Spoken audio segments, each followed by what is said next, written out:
Welcome to the Relaxed Dog Podcast, the podcast where the dogs are the stars of the show.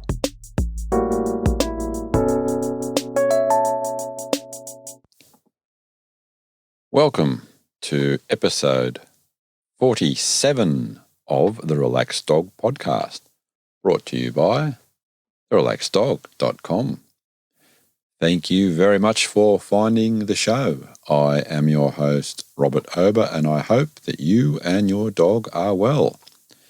This week's guest is Gaby Portilla from Mexico.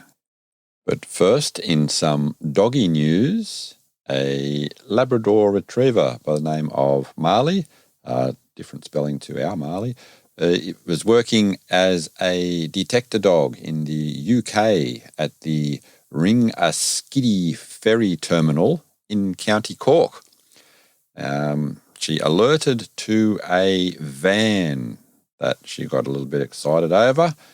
When the handlers then searched the van, they found that it had 1.8 million euros worth of cannabis in it. So that was a nice big find for Marley.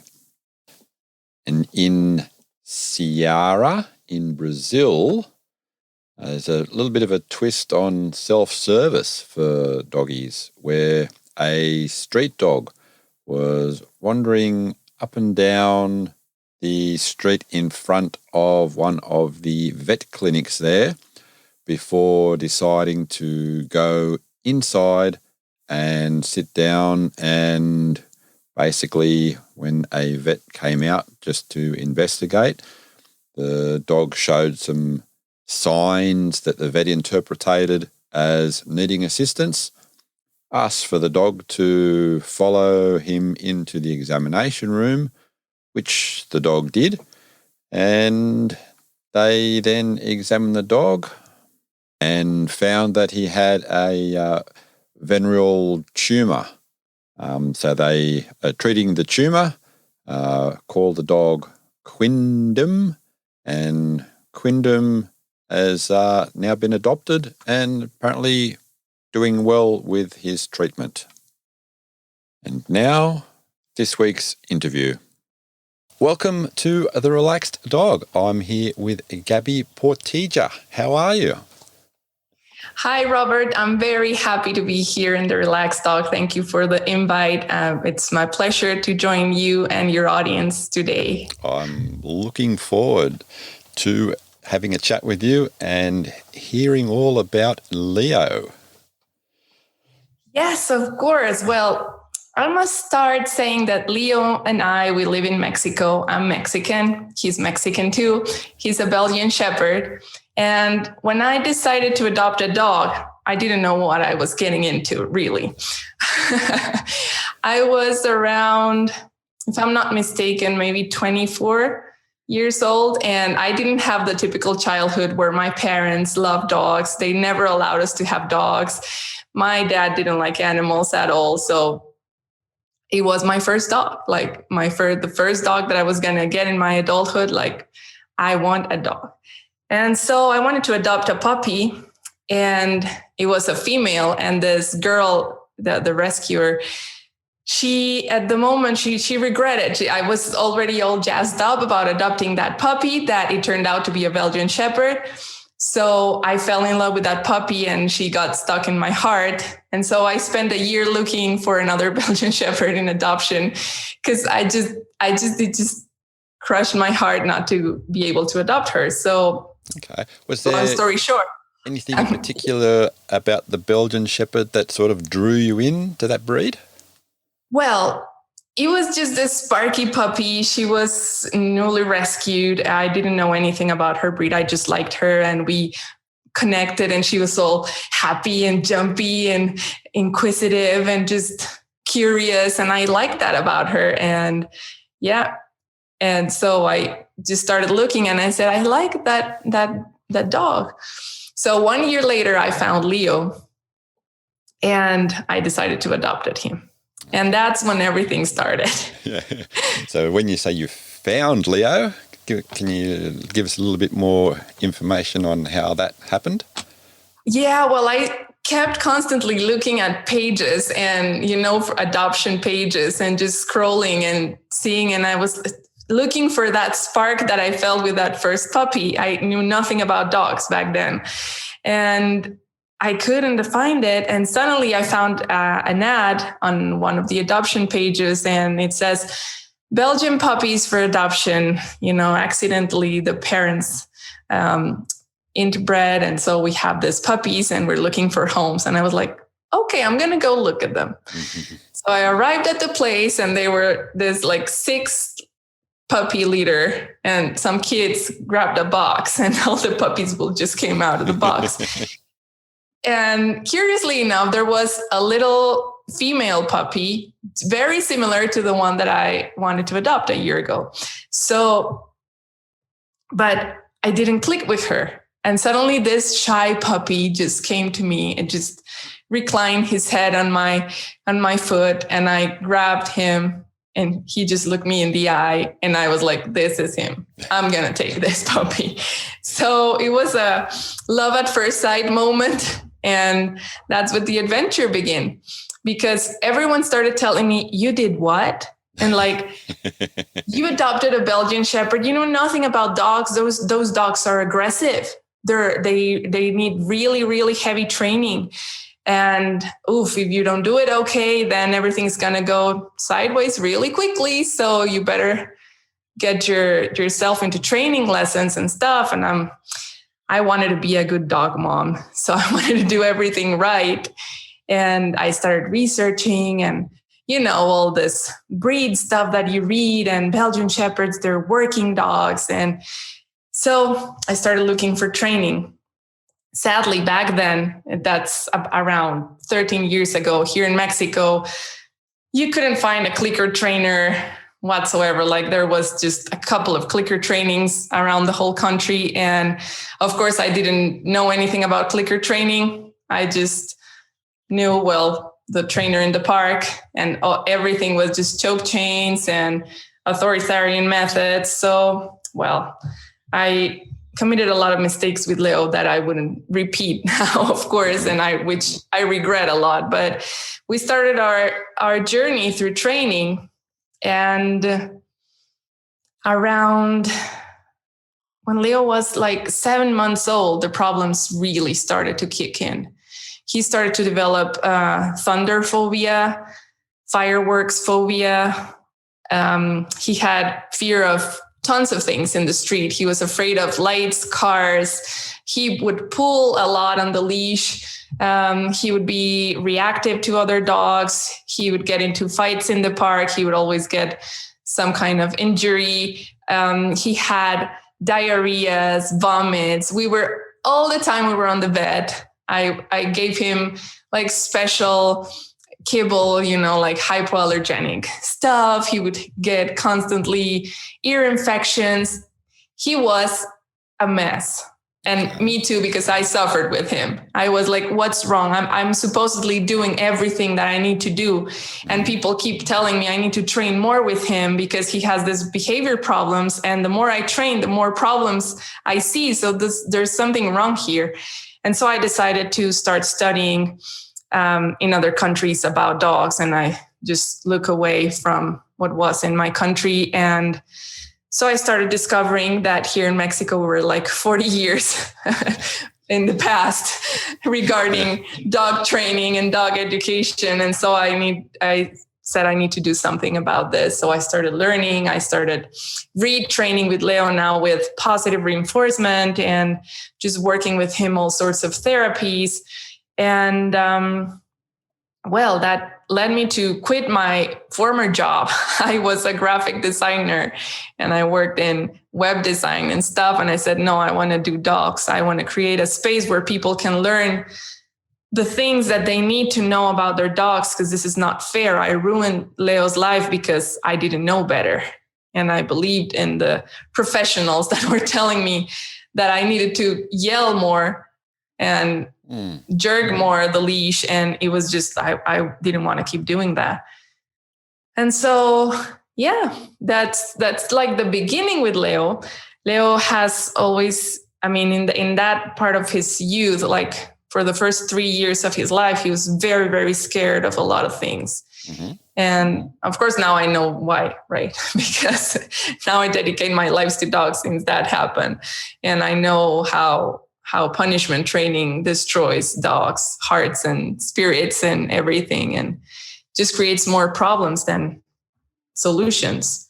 Okay. And so do you think it was just that type of training, or do you think there were any sort of other like environmental factors that happened when he was around that sort of 6 months age? Well, I didn't know how to handle thunderstorms. So the first thunderstorm that we went through together, it was a very, very hard. We were on vacations and we were in a new environment. We were in a very loud environment. Like the thunderstorm was just crazy and I didn't know what to do. And he just got scared. And the next thunderstorm that we went through happened again and I didn't know what to do. And so it just kept getting worse, the fear. And he is a very sensitive dog. He is a highly sensitive dog ever since the beginning. So all the authoritarian methods and training classes just put him on alert more than he already was. Like he was, I'm always doing something wrong. I'm always doing something wrong. So he became really dependent on me for everything. Like he would lose his ball underneath a sofa and he wouldn't go and search for the ball. He would ask me like, my ball is there. Can you get it for me? You know, that kind of just, he lost like his initiative and his creativity. And so over the years and through my work with him and with other dogs and learning and helping people help their dogs get over those traumas, I started helping Leo to recover his own spirit, his own autonomy, his own creativity and just life curiosity, you know, because he was lacking a lot of that. So I did a lot with him. We trained a lot in positive stuff. We practiced agility. I thought he liked sports because, you know, working dogs, that's what they do. But there was something that I still, back then, like he was like around 6 years old. And I said, there's something missing. Like I'm missing something here in the equation. Like, okay, we've improved tons. I already created this. I created a foundation and organization to help people and dogs. And I worked with a lot of cases and helped everyone. But in my close relationship with Leo, I would see him like he wasn't thriving. Like there was something missing for him. And then another dog came to teach me about that the thing is not about training, that I needed to just free the mind of the dogs. And so I started to just stop completely all training with Leo, I didn't ask him anything. I just started to have a free relationship with him. And that's when the real Leo started to come out of his shell, you know, like then through the freedom that we experienced, I lived in Mexico City. So we had a very city-like life. We lived in an apartment. We walked on a leash, you know, all those things. So I decided to move out of the city to the countryside. And I didn't know. I thought only Leo needed that, but I discovered that I also was yearning to live out of the city. So through Leo's real needs, I was discovering my own needs. And I started to see this mirroring effect in our relationship. And so when we moved more to the countryside, I realized that Leo was much more of a free dog. He wasn't afraid of things as he used to be. I was more relaxed, so he was more relaxed. And he started to show me a lot about this mirroring that happens with dogs and humans. And that's when I started to pay attention to this mirroring effect and phenomenon. And well, now I have a project that's called Dog Sensitive, where I do canine mirroring therapy, thanks to all the things that I learned with Leo and the other dogs that live with me right now. But there was something that was really curious about all this, that Leo he's always been sensitive, as I already said. And the fear he had for fireworks and thunderstorms was really, really deep. Like, I started using bag flower remedies and massage therapy and sound therapy and all the therapies, holistic therapies that you can possibly use, and preparing a soundproof room and a special kennel, which was his bunker, and all of this. And I felt like there was little advance, very little we move forward on the fear. Yes, he would control it better. He wouldn't wanted to bolt out of a window anymore, but there was a deep fear still present there. And when I started really looking into the mirroring part of the relationship, and I wondered if he could be mirroring my own fears. And back then I was like, no, but I'm not afraid of anything. I'm fine. I'm strong. I'm not afraid of life. And well, that wasn't the truth. Actually, the part of the deep fear of Leo was related to deep fears that I had about life, about relationships, about a lot of things that I didn't want to look into. And they were really buried in my unconscious mind. So until I started going to a deep therapy and personal development and working on myself, and then the deep fear that Leo had to thunderstorms and fireworks started to go down for the first time after trying everything, and nothing worked as I expected until I started working through this lens of the mirroring part with our dogs. And it was just amazing to discover this. It was very, very fulfilling and very encouraging to just see these changes. And not only in Leo, we have a family of 4 dogs. Leo lives with Jake, Lua, and Hannah. And they also helped us a lot because they started teaching us about freedom. Because of course, after Leo, I didn't want to train my other dogs at all. Not with treats, not with anything. It was just about coexistence and understanding the family dynamics between dogs and humans, and the different nuances in their relationships and the different nuances in their personalities. So that's where I could see really the magic of living with dogs. So Leo has changed my life big time. And he has everything started because of him. And by everything, I mean, my whole life changed. Me and my partner, we have moved houses and states, I don't know how many times, maybe 10 times the last 5 years because of our dogs, because we want a better place for them, because we want to see them thrive and we want to see them enjoy more than nature outside, as well as we want that for us too. So as a family, we've changed a lot, and everything started there with Leo. So you mentioned that's quite a few sort of moves of location. How do you think Leo goes with the transition to a new place? Well, he loves it. He loves traveling. He loves changing houses, because I think the first one, the move from the city, from living in an apartment to arriving to the countryside, to a big yard and house, he was thrilled about that. He loves the car ever since he was little. He loves the car. So anything related to traveling, he really likes it. Where's his favorite spot in the car? He likes it. He moves around.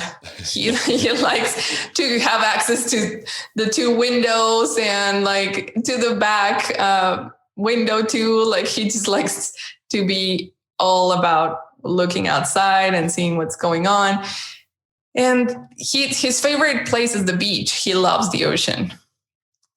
He really loves the ocean. And so as for the moving, he starts seeing boxes and that we're packing and he gets excited. He's like, yes, adventure coming again. Nice. It's funny. Yeah, he's funny. He's funny because most dogs have trouble with changes or start getting confused or don't know what's going to happen. But I always talk a lot to my dogs and I explain to them as well, verbally as well as energetically, transmit them the emotions that everything is going to be fine. We're moving and we're going to stay together. And yeah, but Leo definitely enjoys the adventure and the newness. So you mentioned he does like going to the beach. So is it sort of strong waves? He likes going into the salt water. And does he also like going into like still water, like freshwater lakes and things like that? Or he likes any water pond, any water feature that's out there except pools. He hates pools because the first time he was very young, he was around 8 months old, and we went to a place where there was a pool. And I was just preparing myself, getting my bathing suit on. And suddenly I heard a splash and Leo was already in the middle of the pool with a scared to death expression in his face. Like, oh my God, the floor just disappeared. I don't know what's this. Just help me get out of here. And unfortunately, that pool had just very little stair steps in far on the other end where Leo was. So he was freaking out. I just jumped into the pool and helped him out. But ever since then, he hates pools. He won't touch a pool. He sees that and he's like, oh no, those things are dangerous. But other than that, he loves water. Muddy ponds, muddy puddles, the sea water. He just bites the waves and he just runs, and he has this amazing happy face when we're at the beach that I really like. Yeah, he really loves that. Does that include liking bath time as well? No, bath time now. Unfortunately, the category of taking a bath is not something that he enjoys. He hates it. He, of course, because now he's 13 years old, he's learned that he needs to take a bath every once in a while, and he just puts up with it, but he doesn't enjoy it. He's like, oh no, I really need to do this. Yeah. All right. With other grooming sort of bits and pieces like nails or anything like that? He has never liked grooming a lot. He doesn't like it. I mean, he tolerates it and he's just like, okay, just, can you be fast? Okay, yeah, cut. I'm going to allow you to cut like 4 nails today. Can we do the other 4 tomorrow and the rest another day? Yeah. So when you were back when he was younger and living in the city, did you have like any parks and things like that nearby, or was it an effort to get to an area where he could have a little bit more of a run? We had few parks, decent sized parks, where I could go there and meet other people with their dogs, and I would take the leash off Leo and he would play with our dogs. But he was never a fan of playing with other dogs. He's more of a people dog. Like, he loves people, and other dogs is like, yeah, whatever. And he was obsessed with the ball, as many Belgian Shepherds happen to be.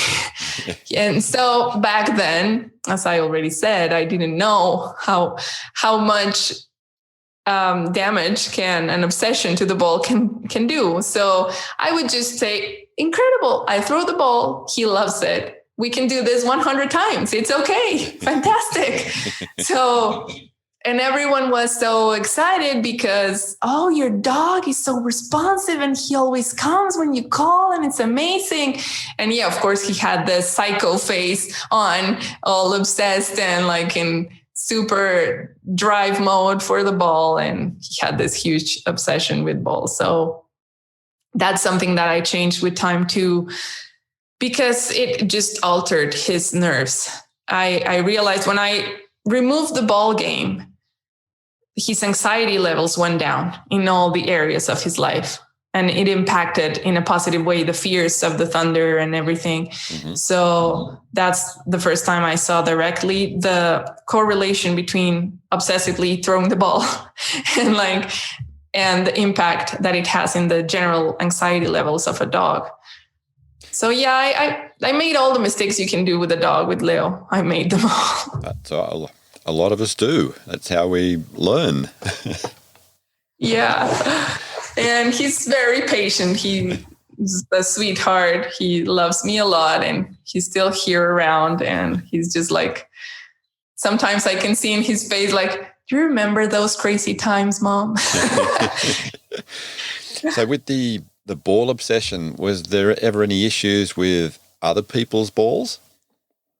No, he was very respectful actually from other dogs' balls too. Because my sister used to have a dog.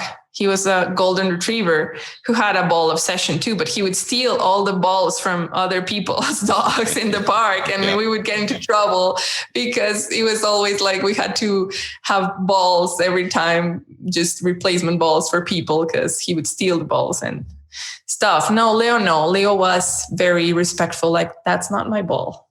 Actually, if a dog had something in his mouth, he would be like, no, that's not for me to touch. He was very respectful about that. Oh, nice. Another a very interesting personality trait about Leo is he's always been a very clean dog. He hates pee and poo, whatever. He was, ever since he was a puppy, I remember one day that it was really cold at night. He was just, 3 months old or less, probably. And he used to like to sleep in the kitchen with the door to the garden open, to the patio open. And so he would poop outside, of course. But that night it was very cold. And I thought it was going to be dangerous if he went to the cold night outside. So I left the door of the kitchen closed. And in the morning, he had pooped inside the kitchen. And he was just looking at me with this super mad face. And he would turn it around like, I'm not going to talk to you, woman, because you made me do this. The door was closed. I hate poops. So, and if accidentally he would step on the park, sometimes people don't pick up after their dog. So he would step on a poop. He would come just jumping and just shaking the paw like, oh my God, no, look what I did. I step on poop. I can't do so. He's been like that. Even when we had recurrent problems of diarrhea he had when he was younger. And in the middle of the night, 3 a.m. in the morning, he wanted to go outside because he had diarrhea. And I was like, come on, just do it here. It's okay. There's no problem. We live in an apartment, so here's, newspaper, just do it there. And he was like, no, I need to go out.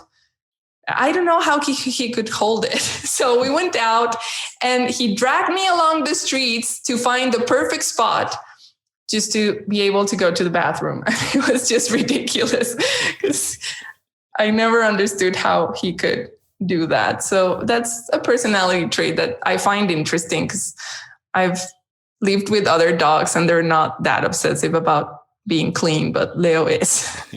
That's nice. Yeah. Were there any other sort of issues that he had to go to the vet for? Yeah, he had a lot of issues when he was a puppy. I know it was because of his stress levels and anxiety levels. He was always anxious. So he had a lot of gastrointestinal issues. And back then, I didn't know anything about natural nutrition and natural food. So of course he ate kibble.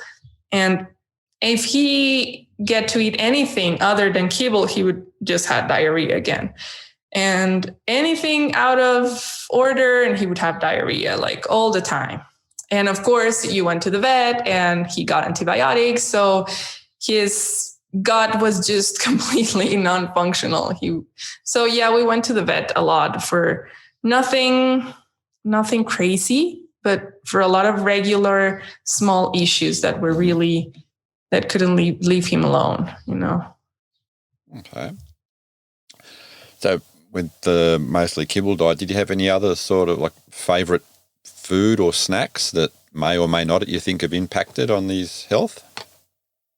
No, he couldn't eat any snacks because he just started vomiting or with diarrhea. So it was a very strict diet that he had when he was young, until I started learning about natural nutrition. And I said, this is not working. So I started preparing natural meals for him, and slowly with bone broth and stuff, he started healing his gut, and the diarrhea stopped. And also the ear infection stopped. And he also had rashes under the armpits and, every once in a while. So all of those health issues stopped when I started giving natural nutrition and natural food. And starting using natural supplements such as coconut oil and, just taking away all the toxic stuff. And of course, managing anxiety problems also. So around about how old was he when you started making that transition? Yeah, to the natural food, it was like around 6 years old. Mm-hmm. So it was when I started learning about that. And so it was a very difficult in the beginning. And I felt really frustrated the first years with Leo because I felt like I kept failing him, like, I don't know why we do this, we do that. I went to all the training schools. I did what everyone says I should do. I'm giving you the most expensive food ever. We go to the vet every week. Like, what am I missing? So it was very frustrating. And I guess that's part of why I was so motivated to help others, because I saw other people struggling like I was. And I was like, this can't be like that. It shouldn't be this hard. And I don't think this is as hard as it should. And of course, I know that Belgian Shepherds are not the regular dog. And of course, I didn't know I was getting a very sensitive dog. They're very, very sensitive. And through my work, what I've discovered with this breed in particular, which I love, I have a soft spot for them. And I think it's a breed that is very misunderstood.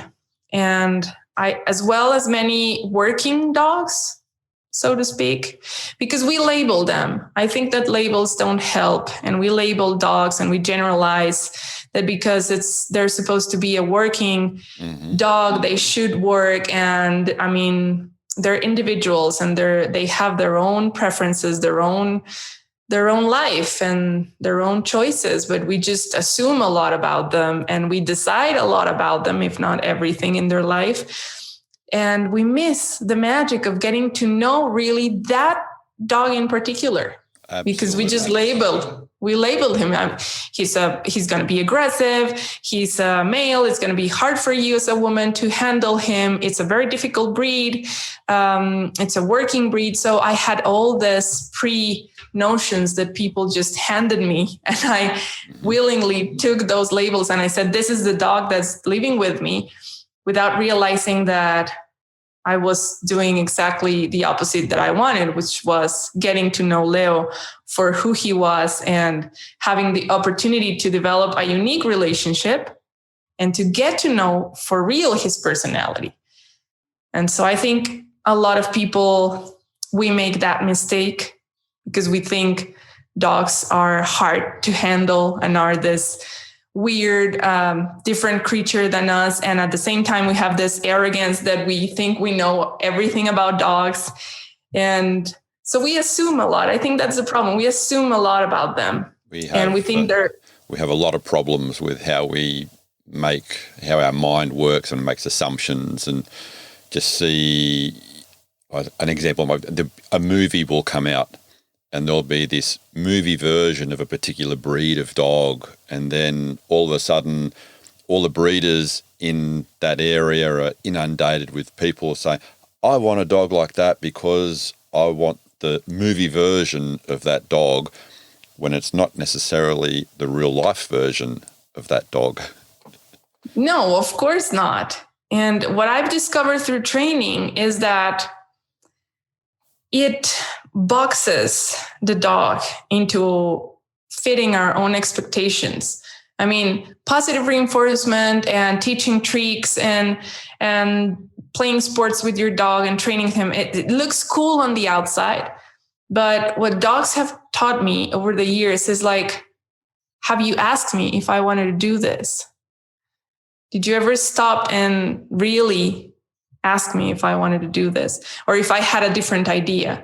And we tend to correct when the dogs are creative and spontaneous and just full of life and full of laughter and jokes. And we tend to correct that. And we don't like that. And we say, no, you're getting out of the norm. That's not what I want from you. I wasn't expecting that. You know, like there's dogs that they just go into agility competitions and that they just feel like playing and they start skipping the obstacles, you know, and we see them in funny videos, but for many people, that's not funny. And they're like just labeled like a bad dog because they're not obeying, or you are labeled like a bad human because you don't know how to train properly. And I think that's something that I learned the hard way with Leo, and he learned the hard way with me because we went all to the deep end of training in every form possible. And then I had to deconstruct that training to unleash Leo's mind and free him from all the preconceptions of who he should be instead of who he was. No, I like that. I can very much relate to that. So we have a Doberman, and she's always enjoyed just even off the lead, like running. And so I just let her run, and then that led me to take her to a couple of events where people and dogs can run together. And I've never actually forced her to do anything, but she naturally just likes running and pulling me along. And then that sort of progressed into doing some dry land mushing, where I have a scooter, and she has a harness, and I don't have to say anything. I don't tell her to do anything. She just runs, and when she wants to stop, we stop. So I'm now part of, for the last couple of years, part of a club, and we do some racing in the winter when it's a lot cooler here in Australia, alongside the Huskies and the Malamutes. And I have a Doberman, and people give me a strange look sometimes if they're not new, or when they're new. Why is a Doberman doing it? It's like, because she likes it. It's not right. I didn't choose to bring her down here to be, okay. If I would have done that, I would have brought a Husky or a Malamute. But right. That's her choice. That's amazing, Robert. That's really, really great story, because even those dogs like Huskies and Malamutes, they're generalized, what I was saying, like we assumed all of those dogs would love to do the same thing forever and ever, and it's not true. No, it's certainly not. No. So going back to Leo, and then when you were moving around, you said before you now have 4 dogs. How was the first dog brought into, or Leo's first canine companion? How did that go? Okay, well, this is a funny story, because I was looking to going on vacations with Leo. So I wanted a pet-friendly hotel. It was the first time we went to the beach. And I found a pretty nice eco hotel with just like 4 cabins in a very far away beach here in Mexico, in Oaxaca. And that's where I met my husband, my now husband, because he had a dog too. And we connected through dogs, and then time passed, and we decided to move in together, and he brought his dog from the beach to move into with Leo and me. So it was funny because Leo was really excited. And my husband's dog was a female, mixed breed, really beautiful, like a fantail. She was all like glamorous. She was sort of a border collie type. And Leo was just like wow, that dog is amazing. And he was like instantly drawn to play with her, and she would give him the cold shoulder, like, no, I won't. I don't know who are you. I don't want to play with you. So he had like a platonic crush with his sister. And with time, they started. I remember the first day that Boomsy was her name. The first time Boomsy played with him, he was ecstatic. And then after the play ended, he came running to me like if he was going to tell me, did you see what just happened, Mom? Like it was the best moment of my life just happened, So it was really nice to see that he was very receptive to live with other dogs, contrary to what I thought. I thought he was going to get jealous because he had been always an only dog and always with me. And, we never separated. Like I took him with me everywhere. So I said he's going to resent it, but he didn't. He actually enjoyed it. Ah, nice. And then that built onto a third dog. And sometimes a third one is where some people have issues. Yeah, the third dog was the second part of the story. It was a friend of mine called me and said, Gaby, I know you like Belgian Shepherds and I'm struggling here with a puppy. My parents' dogs just had a litter and we're not selling them. We're putting them for adoption because it was an accident and we didn't want this to happen. But so I'm living in Mexico City and this dog is destroying my apartment. So I was wondering if you could help me find a good home for her. Or if you can give her like foster home for a little while. And I was like, uh-oh.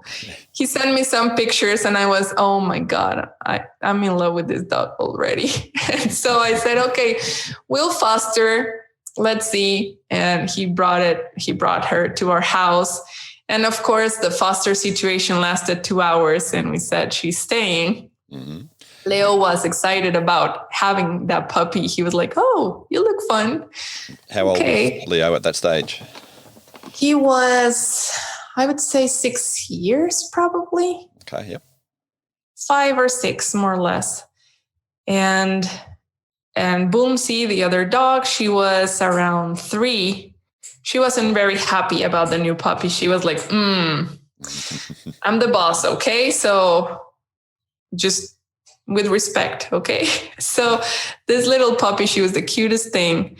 And she came to teach me that I didn't know anything about dogs. I was like, of course, now I know I won't commit the same mistakes that I did with Leo because now I know better and I have all these tools and I dedicate my life to dogs and I train dogs. So everything is going to be amazing with this new puppy. I had huge expectations, like I was like, okay, she's a Belgian Shepherd, but now I know everything about that. So everything's going to go right. So we had all the tools, toys, everything that you need to do to prepare the house for a puppy. I wanted to do everything. We started applying all that I knew, all that I usually work with puppies, and nothing worked with her. She was like, I'm going to destroy everything that you know about dogs, okay? So it was a fun adventure. And that's when we said we need a bigger house because it was not that big. And she started growing a lot fast and she was wild. She was on the contrary from Leo. She would just, she would pee on her newspaper inside the house and then just lay down on top of that, playing with her ball. Why not? So she was a mess. She was nothing clean as Leo. Everything that was dirty, she would do it. She would get into trouble every time that she could. She was demanding as a dog can be. Yeah, super challenging. Was Leo's behavior, you think, any different when she did have the scent of when she was lying in her wee, knowing how clean Leo was?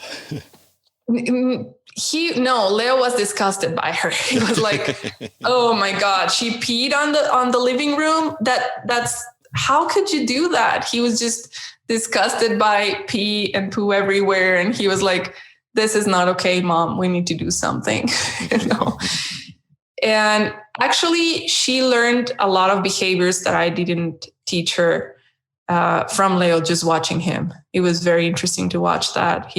Leo was really, well, because he was really trained. He did a lot of, he always sat down when there was food around, and he knew that he was going to get something, but he didn't have to beg for it or anything. And so she started copying Leo for everything. And he was like her older brother, Mm-hmm. So everywhere Leo was, she was there with him. Like, I'm going to copy you. You're like my dad. You look like my dad. So he was very cute to watch. She was a very challenging puppy, and Leo was very patient with her. Boomsy wasn't. She would scold her every day about something. She would just get mad at her. But Leo was very patient. He was like the wise one of the house, and she would do something bad or a mischief, and Leo would come to me like, there's problems. We have a problem. Like, you need to come see what she did. So, yeah. I was going to ask, when you've been sort of like out or traveling, do you get people giving you or talking to you and because you have that particular breed with the Belgians and saying, oh, why is this a working, is it protection? What sort of, are you doing particular dog sports and having a different sort of approach to you than when you're out with one of the other dogs? Yes, definitely. Especially here in Mexico. I don't know how is it in other countries, but people are really afraid of Belgian Shepherds, which is convenient because we don't have the most secure country in the world, So for a woman to be just walking outside, I mean, it's just because they look at Leo and they say, oh my God, that's a guard dog, Yes, people behave different. They always think the worst of Belgian Shepherds. They're afraid of them. And Leo is really a sweetheart. As I always say, if someone wanted to rob my house, Leo would just show them where the tea is and here, you can heat your water here, take a seat. He's such a sweetheart. And, but yeah, definitely. And one of our other dogs, his name is Jake. He's a mixed breed, sort of a lab, but very skinnier than a lab. So he's black. And because of his color, also people get scared of him. He's black with yellow eyes. And it's just funny how people react to them. And the fourth dog is Hannah, and she's little and yellow and very cute, and she's not people friendly. She doesn't bite or anything, but she doesn't like people. And so people assume that she's the friendly one, and they go like, oh, Hannah. And she's like, oh, don't touch me, please. I don't want to be petted, and Leo is like, no, pet me. And everyone reacts like, oh, you like petting? And I'm like, yeah. So again, we can see the labels and the generalizations that people make. I guess it happens to you with your Doberman, right? It does, yeah. And where we are, there's not a whole lot of them around. And I was going to ask how popular the Belgians are around with you and in Mexico. How popular? Well, because of movies, they started to get popular, which is sad because people abandon them a lot. I have a lot of cases where people ask me for counseling because they just adopted one and has a lot of behavior issues. Because again, they're very sensitive dogs. I don't know. That's why they're so good at working. Because they're very sensitive and they pick up on a lot of information really fast and cues of the environment. And they're always in a hypervigilance mode because of their sensitivity. And I think people don't see that sensitive part of them.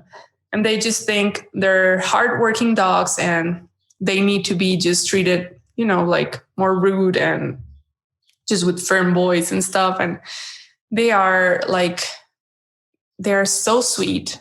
And they don't need, contrary to what people think, that they need a heavy hand and they need, a lot of structure and discipline. I find it's the opposite, completely the opposite.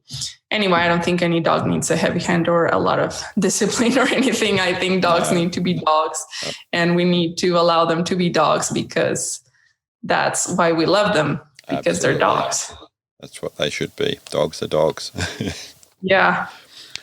So how do you think Leo has changed much now? Is he getting into the sort of like a more mature sort of like areas when it comes to play and activity, or is he still maintaining that youthful sort of exuberance? No, definitely he's changed a lot, especially the last year. I saw like an important decline in his activity levels. And of course, we checked him, blood test and all that stuff. He's fine, but I saw a decline on his overall engagement with life. Now he has he has always been, in particular, I always say, kind of like an Asperger's mind. I think he's always been like very routine focused. He has an obsessive mind. He's like, I do this. I always walk on the right side 3 times, like he tends to do things in sequence. And when he wants to call my attention because he heard a noise or something, he would just bark and bark until I say, thank you for letting me know that's going on. And then he stops. So he's very insistent and like focused. So now in this new stage of his life, he is very focused on his routines, like the schedule. He will just go down, like we have a 2-story house and the garden. So he sleeps on the 2nd floor and then he goes down at a specific time of the day. He walks a specific amount of times along the garden. He goes sniff the same bushes in the same order every day. Then he lays in the sun at the same time. He rolls, he does like a series of things. He might change a bit here and there, but it's mostly the same routine. And around 6:30, he asks to come up again to just like switch. Okay, it's going to be nighttime. It's going to be bedtime. Now I want my upstairs routine. So it's really funny to watch, but I let him choose a lot of stuff since a very long time ago. So when we go out for hiking, for example, I would always ask each one of our dogs if they want to come or not. And Leo has been choosing more and more not to go. And he answers this by, I say, do you want to go? And if he wants to go, he comes and walks towards me. And if he doesn't, he just retreats and just sits like near his bed or far away from where I am. So that's the signal of, no, I want to stay. Mm-hmm. So before, he would always want to go because he loves the car, even if it was just a short trip to the store or something. But now he's choosing more and more to stay at home. And yeah, he's just a significant decline in activity. That's what I would say is the main. Throughout his life, I haven't asked you, has he been a change in sleeping arrangements? In what sense? And like a lot of people will just do like crate their dogs overnight, and on the other side of the scale, a lot of people let their dogs sleep in bed with them. Yeah, well, Leo, it's horrible to sleep with him because if he sleeps in my bed, he would just take over the whole bed, sleep across the bed, push everyone.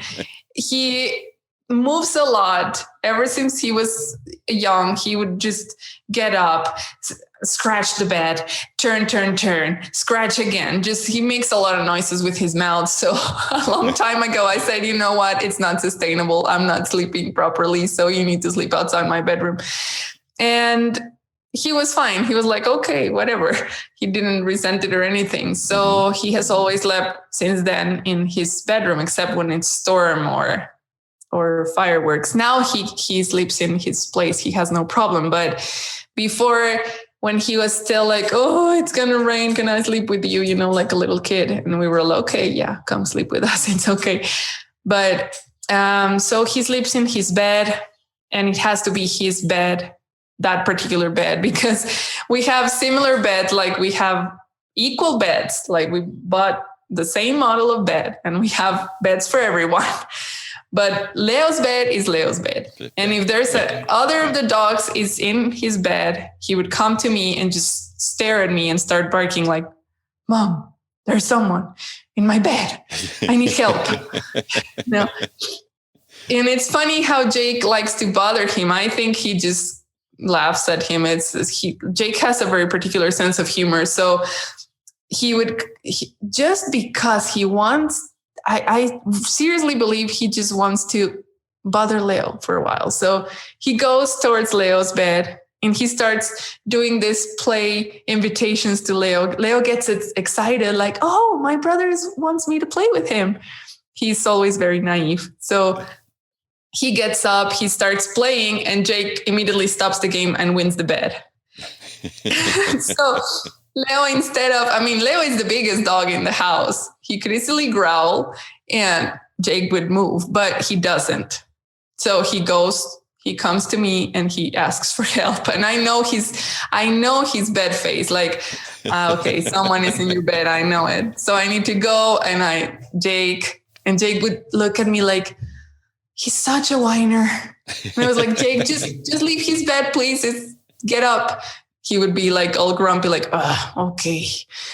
So yeah, Leo has to be in his bed at the same time, so his bed he has this thing where he always tear his beds apart when he was young. Mm-hmm.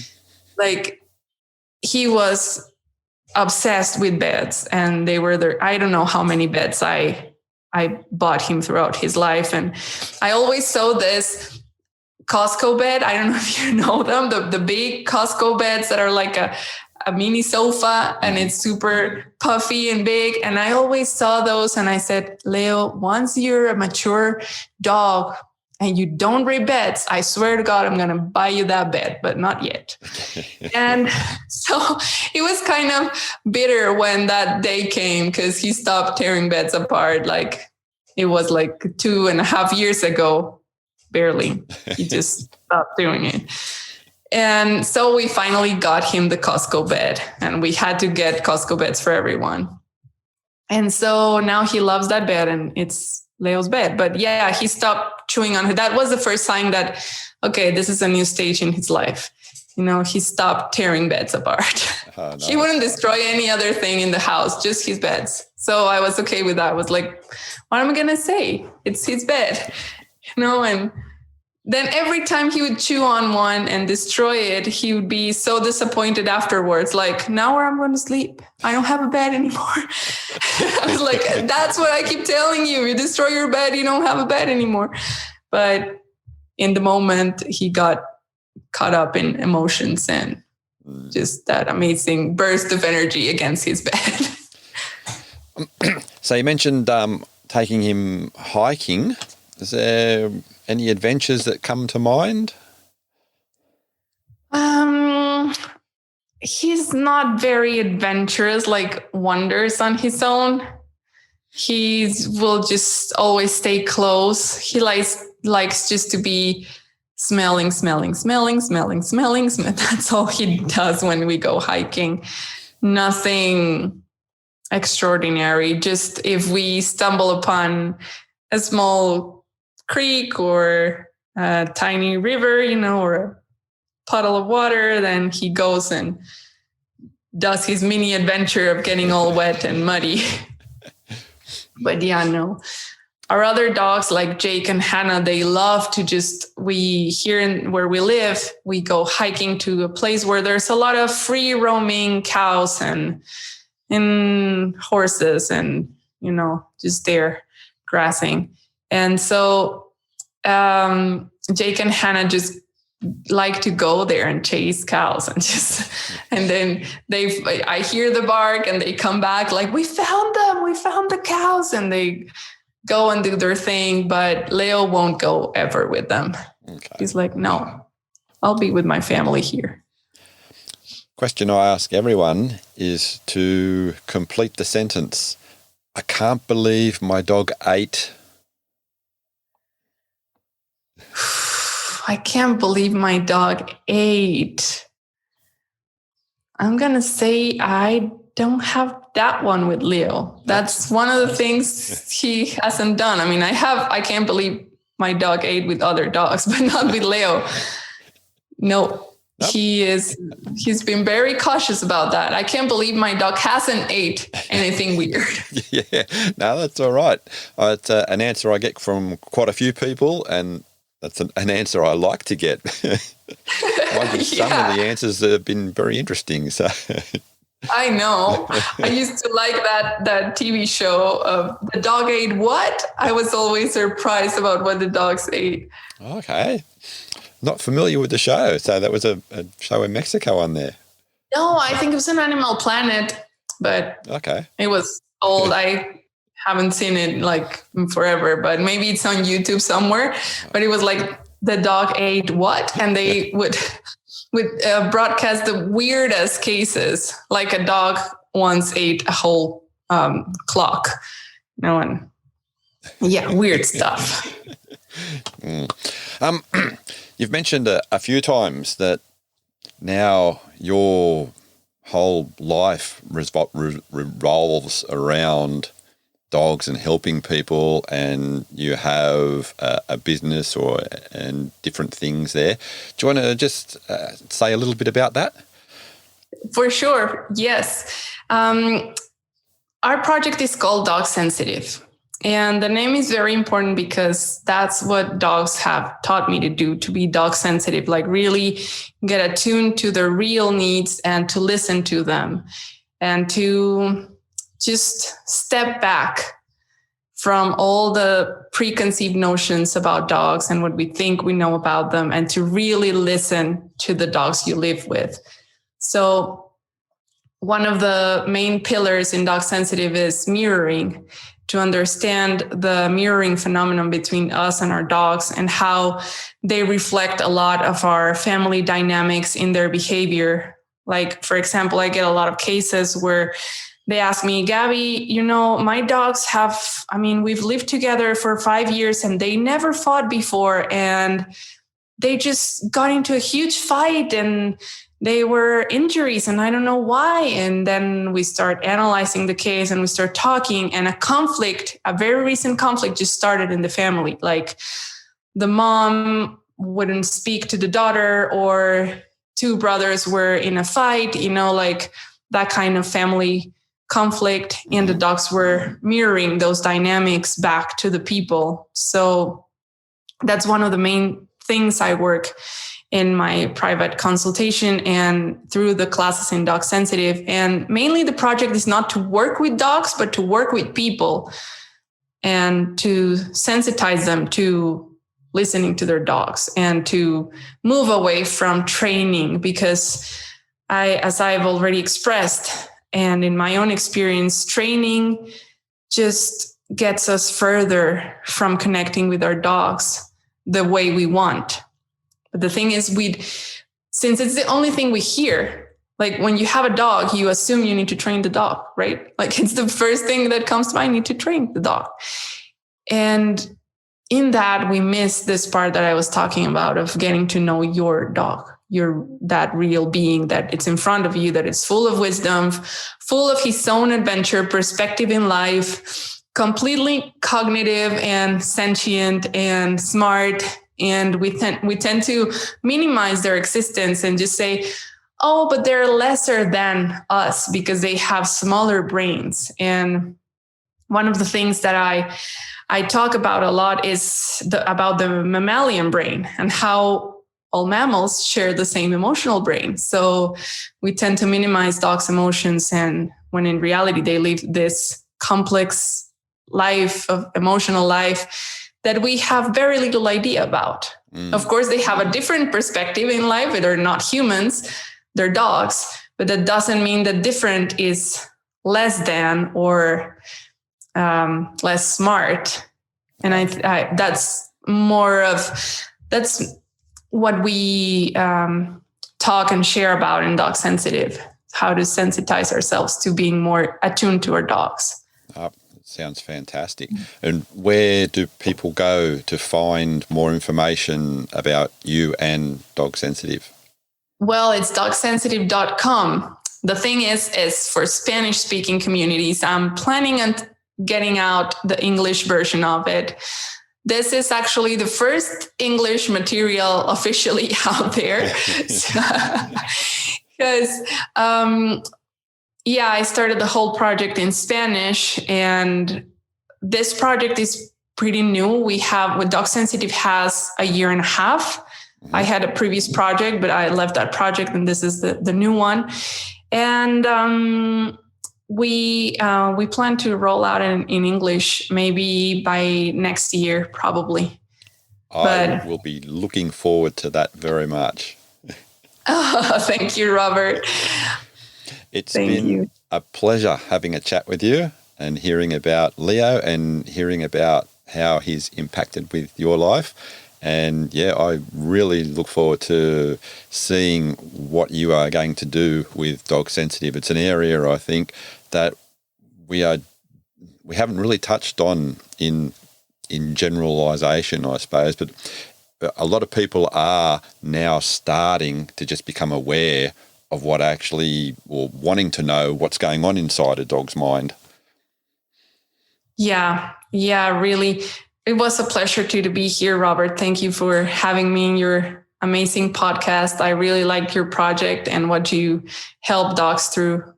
And I think all that you do is amazing. And I think, what you say is true, that more and more people are wanting to know what's inside the mind of a dog. And I want to add to that it's very important to think about in individual terms, like what's in the mind of this dog in particular. Yes, absolutely. They're all individuals. I think, everyone that has a multi-dog household can tell you that. I mean, I don't know how many dogs live with you, but each dog is very different from the other one. I mean, it's a world apart, every dog that we meet. So give them the opportunity to be themselves. Well said. Thank you very much again. I look forward to catching up with you soon. Thank you, Robert. Have a nice day, afternoon, whatever it is over there. Thank you. Thank you very much for listening. I hope that you enjoyed the show. If by chance you didn't, I'd like you to try at least 2 other episodes just to see if your gut feel is right and if the show is for you. And if you did like it, as per usual, why not tell a friend? And if you feel so inclined, leave a review on whichever application you are listening to this from. Until next week, stay safe and remember, your dog is family.